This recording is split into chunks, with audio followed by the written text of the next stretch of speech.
September the 11th, 2001, a day I'll never forget. And I was in Hawaii at the time working on a seminar with a gentleman called Anthony Robbins. And there was 2,000 people attending this seminar. It was 9 days long. And what happened in New York happened at about 2 o'clock in the morning local time in Hawaii. So we woke up to the news. We also woke up to the realization that 2,000 people were about to have access to the same story, the same news. And our job as leaders in that seminar was to really try and help people reframe that event so that we could get them into the room and allow Tony to come out and work his magic on explaining or finding some empowering meaning as to what it could mean for us. And as you can imagine, people were distraught, people were angry, people were confused, people were scared. There were so many different reactions. And eventually when everybody got into the room, the big question was, would the seminar continue? How could it continue? And Tony came out and he gave a masterful job of really trying to reframe meaning in something so terrible. And we shared many stories at that point, but there was one story that really struck me, and to this day I've never forgotten. In fact, I lived my life through a lot of the lessons that I learned on that day through this story. And it started with a young woman raising her hand and says, "I want to share something." She said, "I now know the reason why I'm here." She said, 2 years ago, my fiance at the time was killed in a car crash.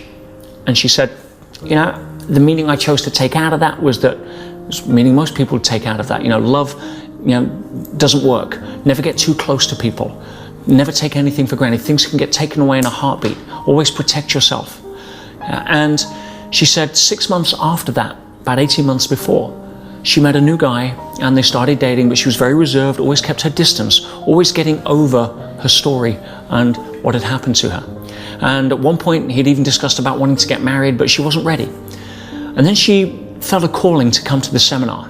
He didn't really approve. He thought it was some sort of cult thing, and therefore they almost had a fallout, but she insisted on coming, and she did. And she says, "I now know why I'm here. I just got a breakthrough last night." She said, "Last night we had a comedian on stage. Her name is Kathy Buckley, very inspiring lady. And Kathy's got an interesting story. She was born hard of hearing, but unfortunately it was misdiagnosed as retarded. And so she was put in a special school. She was never really given any love, care, or attention. And so she grew up very lonely. And when she was in her teenage years, she was sexually abused by her stepfather. And then when she was in her 20s, she got cancer. In her late 20s, she got cancer again and still survived. And then when she was in her 30s, she was lying on a beach and a lifeguard ran over her face in a 4x4. I mean, you and I think we have problems.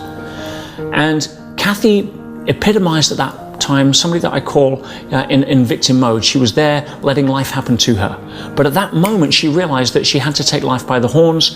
And if she was going to create her life, it had to happen by me, by her. So she stood up and she started to take charge of her life. And she learned that she'd got a gift for making people laugh. She'd learned sign language and how to communicate. So she stepped in for a friend at a comedy show one night and she won a local prize. She went on to go to the regional final and she won that. And things progressed and she got her own little show, and then she wrote a book and she became quite successful. And her story, and she tells it very funnily, but her story has a really powerful message. You cannot dance through life looking in the rearview mirror. You're going to crash and you're going to miss the scenery. You cannot dance into your future with a ball and chain around your leg from the past. That doesn't work. And this woman stood up on the morning of September 11 and said, "When I heard Kathy last night, I realized what I've been doing the last 18 months. She said, "So I ran back to the room and I called my boyfriend and I says, 'Listen, honey, I got my breakthrough. I knew why I was here. The light bulb just went off. When I finish this seminar, we're going to come home. Let's get married.'" And she left a message on his voicemail, and he called her back the next day and left a message on her voicemail from the 104th floor of the World Trade Center. And he said that the building had just been hit and it was filling up with smoke, and he thought he was going to die. But if he did die, he wouldn't really mind because he just listened to her message, and if that's what it took to get to where they were at, he'd die a happy guy. Now, I listened to that voicemail and I could hear the people screaming in the corridors. And then the line went dead and he went down with the building. And then this woman stood up in front of 2,000 people, now with every right to turn around and say, "Hey, look, see, this proves I've been right for the last 2 years. Yeah, you should never get close to people. They can be taken away. Everything I've been living in victim mode is true. But she didn't choose to say that. She chose something else.